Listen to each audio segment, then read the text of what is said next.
Whoa, look! These are my super high gloss tiles, 600 by 600. Watch the video and I'll show you how I completed this super glossy look in my living room.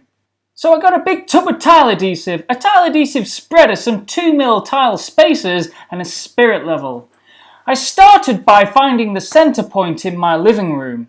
I did this by measuring from one side to the other in one direction and one side to the other in the other direction. This gave me the center.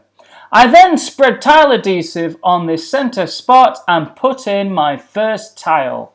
I worked outwards towards the walls, putting the same amount of tile adhesive under each tile and keeping things level and square. As you can see from the image, my tiles are pretty level. It's very important to keep them level because with the large high gloss tiles, any imperfections will show up on the finished surface. I'll point this out now. I removed all my skirting board and I cut my door architrave to the correct level.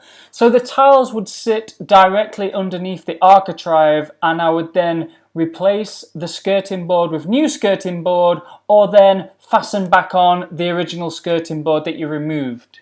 So I carried on tiling, keeping everything square and perfectly level, and I ended up with a rectangular shape. You could then see what would need to be cut around the edges, but we're not going to do that yet. We're going to move on and continue tiling the floor. So I worked on the right side of the floor next, keeping it all square and level. I then extended the center line to the other side of the room, just so I've got a nice square guide to work to as I'm tiling. So as you can see, this is the flip side of the room now. I've done exactly the same as the previous side. I've filled in them two rectangles, keeping everything nice and square. By this stage, you'll get a good feel of how things are going to look. You'll get that high gloss reflection. So just seeing the reflection of the patio door and outside in the floor gave me a good feeling that I was doing the right thing and this is going to look amazing. So the next part is to cut out all them little edges and fill in your floor. I got my tile saw out. This is just filled with water and then you just line the tiles up and push them through and cut them individually. I got a massive blanket, just laid that down on the floor because I wanted to do all my cutting right there in the living room just so I could see exactly what I was working with.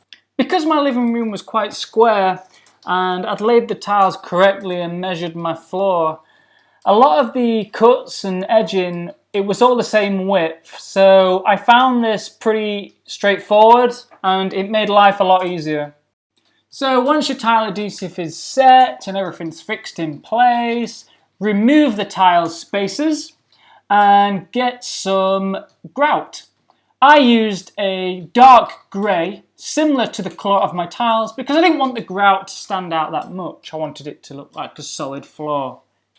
I then spread the grout into the gaps using a grout float. This made life super easy because you could put large amount of grout on that floor and scrape it all around.